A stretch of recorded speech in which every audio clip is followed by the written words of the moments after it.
Voilà, Saint-Étienne, terre de cinéma, terre de cinéphiles, terre d'écran. Et oui, oui, ça se sait pas, mais vous connaissez tous le 43e Festival Curieux Voyageurs. Christian Véraud, Christian, bonjour. Bonjour. Tu es réalisateur, tu es le cofondateur de cet événement 43 ans, donc qui est né en 79, un petit groupe d'amis, et qui s'appelait à l'époque Voyage et Aventure. Ouais, oui. Et qui s'est développé petit à petit. Vous êtes passé par la Maison de la Culture, vous êtes passé par la Comédie, vous avez changé d'appellation en 2002 pour devenir sur 3 jours Planète Couleur. Et puis en 2011, on change de dénomination, Curieux Voyageurs, que vous connaissez actuellement. Une sacrée évolution. On va dire avant Covid, vous étiez à combien? 24 000 On était dans les 24 000 spectateurs, alors qu'on avait commencé à 100 spectateurs. Exactement. On est du 17 au 19 mars, il faut le rappeler, c'est très bientôt, c'est après-demain. Venez voir. Comment tu pourrais qualifier ce festival Curieux Voyageurs? C'est une des plus grandes fêtes du voyage en France. Exactement. Par le nombre de spectateurs, par la qualité de la programmation.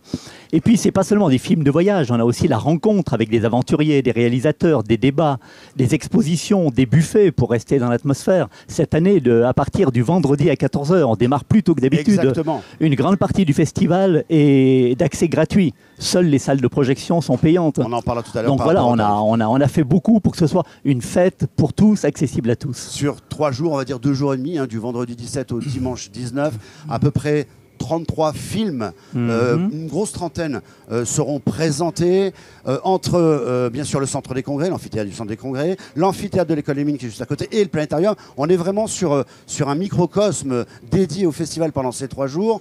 Parle-moi un peu des grandes thématiques, des grands axes, des documentaires, des films qu'on va voir. Alors on a une variété extraordinaire. Là, c'est vraiment toute la palette du voyage qui est là, qui est présente. Alors on avait sur les classiques, on va découvrir des peuples au bout du monde qui vivent comme ils vivaient il y a des siècles. On va découvrir les problèmes liés à la thématique actuelle de l'écologie, de l'environnement. On sera dans l'Arctique, on sera au Groenland, pour voir comment les populations locales vivent cette problématique. Exactement. Mais on a des voyages, des films de voyage qui sortent de l'ordinaire. Même introspectif un peu. On a un type extraordinaire, c'est Félix et sa poule, je sais pas. Il voyage avec une poule, mais une vraie poule avec des plumes. Et ce gars-là, c'est Diogène des temps modernes. C'est un vieux sage de 25 ans. C'est un gars qui nous explique qu'il vaut mieux aller à la pêche en vélo qu'en Mercedes au boulot. Il est fabuleux, un philosophe. Il faut vraiment passer un moment avec lui. Mais pas que, on va passer par le Tibet, on va passer, comme tu disais, l'Arctique et l'Antarctique.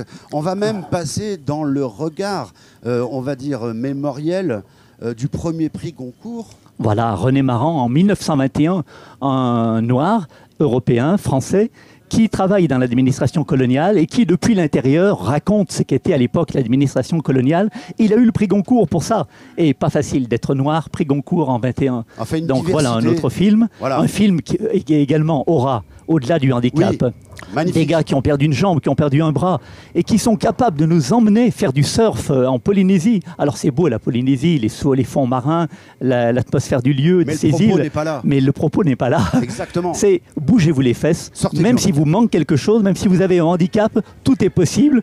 Éclatez-vous, allez-y. Et ça marche très fort. Le film est... Autant d'univers à découvrir du 17 au 19. Mais il n'y a pas que ça. Il y a 6 grandes expositions. Et puis, bien sûr, des rencontres insolites, des débats. Tu peux nous en parler? Qu'est-ce qu'on va avoir un petit peu?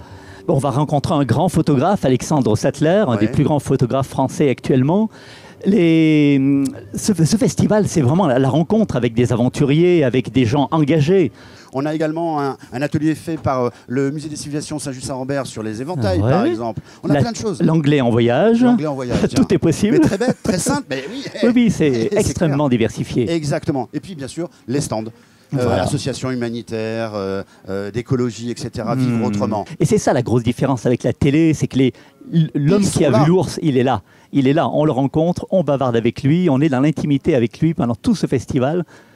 Alors soyons très pratico-pratiques.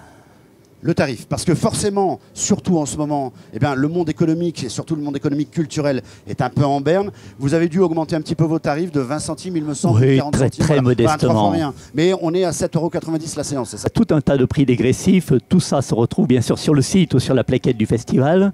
Et comme je le disais, une partie du festival est d'accès gratuit. Et on a voulu que ce ne soit pas, 2 €, je crois. voilà, on a voulu que ce ne soit pas que le prix ne soit pas un obstacle pour cette manifestation. Surtout pas. Eh bien, écoute. www.festivalcurieusvoyageurs.com. à retrouver sur le site internet. Vous avez toute la richesse de ces 3 jours, du 17 au 19 mars. Courez-y, allez voir, allez vraiment vous aérer la tête. Vous allez rencontrer d'autres univers, d'autres mondes, d'autres personnages. Ouais, un grand moment de la vie stéphanoise, culturelle et d'aventure. Du 17 au 19. Christian, merci beaucoup. Et bonne merci chance pour l'accueil. cette émission.